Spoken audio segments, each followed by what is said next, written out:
सधे हुए war plan के हिसाब से ऑपरेशंस को अब अंजाम दे रही है, लेकिन उसकी सबसे बड़ी परेशानी हमास के कब्जे में मौजूद बंधक हैं और बंधकों की रिहाई के मुद्दे पर इजराइल में बड़ी आवाज उठ रही है, जिसे नजरअंदाज करना भी नेतन्याहू के लिए आसान नहीं है। अब बंधकों को छुड़ाने का अभियान कैसे तेज हो गया, एक और सबसे बड़ी खबर, क्योंकि मोसाद और CIA प्रमुख दोहा में मिल चुके हैं और कतर के प्रधानमंत्री से मुलाकात को लेकर यह सबसे बड़ी खबर सामने आई है, जहां आपको बता दें दोहा में ही त्रिपक्षीय बैठक का आयोजन भी हुआ है। हालांकि लगातार हो रही बैठकों को लेकर खबरें बड़ी मिडिल ईस्ट के हालात को देखते हुए है, क्योंकि बंधकों तक पहुंचना और बंधकों तक को छुड़ाना इस वक्त की सबसे बड़ी प्राथमिकता है। इसलिए बंधकों को छुड़ाने के लिए किए जा रहे प्रयासों का नतीजा क्या निकलता है, इस पर नजर तो जरूर रहेगी, लेकिन यह समझिए कि 15 बंधकों को रिहा हमास कर सकता है। ये एक और सबसे बड़ी खबर सामने आई है। अब रिहा बंधकों में आधे से ज्यादा अमेरिकन हो सकते हैं। दूसरी महत्वपूर्ण खबर यह थी, हालांकि इसके बदले में 3 दिनों के युद्ध विराम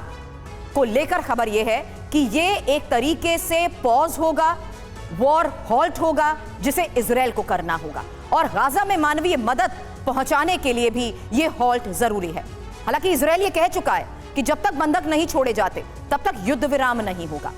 अब कतर में हो रही बैठक और कतर में हो रही मुलाकातों के आधार पर यह भी समझ लीजिए कि आखिर कतर इतना अहम क्यों है, क्योंकि कतर सबसे बड़ा मध्यस्थ है। हमास के बड़े नेता कतर में शरण लिए हुए हैं, जिसकी तस्वीरें भी हम आपको दिखा रहे हैं, और मध्य पूर्व में कतर सबसे बड़ी ताकत भी है। अब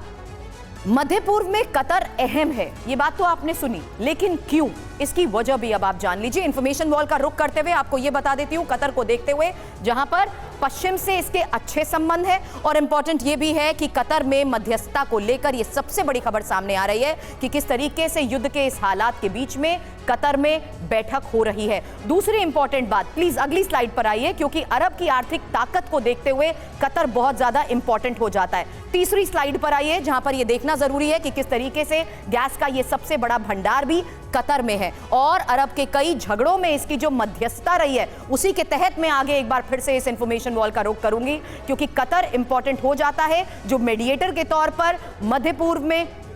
मिडिल ईस्ट में सबसे बड़ी भूमिका निभा चुका है। एक बार फिर से अब पहली स्लाइड पर आइए, जहां पर कहां पर मीडिएटर के तौर पर ये अभी तक कतर सामने आ चुका है। इजराइल और हमास के मुद्दे को देखते हुए शरदेंदु सर, मैं चाहूंगी कि आप प्लीज मुझे इंफॉर्मेशन वॉल पर ज्वाइन करें, क्योंकि इससे पहले हमास फतेह विवाद, इसमें भी इसकी बड़ी भूमिका रही है। तीसरी इंपॉर्टेंट बात यह है कि किस तरीके से सऊदी अरब और ईरान संकट के दौरान भी कतर ही वो देश था जिसने बड़ी भूमिका निभाई थी। और चौथी महत्वपूर्ण बात, जहां 2008 में लेबनान गृह युद्ध को लेकर भी कतर के जरिए ही इस युद्ध में कोई अंजाम या कहें कि एक पहल का नतीजा सामने आया था। शरदेंदु सर, देखिए, कतर का एक चीज समझना पड़ेगा, कतर की जितनी वेस्ट सुनता है उतना ही ईरान सुनता है, और उसकी वजह कोई भाईचारा नहीं, उसकी वजह उनके जो एक आइलैंड में जो ऑयल एंड गैस का जो रिजर्व है वो है, और उस आइलैंड में 50% हिस्सेदारी ईरान की है और 50% हिस्सेदारी कतर की, इसलिए ईरान कतर की बात सुनता है। और कतर का लिंक देखिए अमेरिका के साथ भी है, पश्चिम से अच्छे संबंध रहे, टाइम टू टाइम उसने अपनी बात बनाई, और साथ में कतर में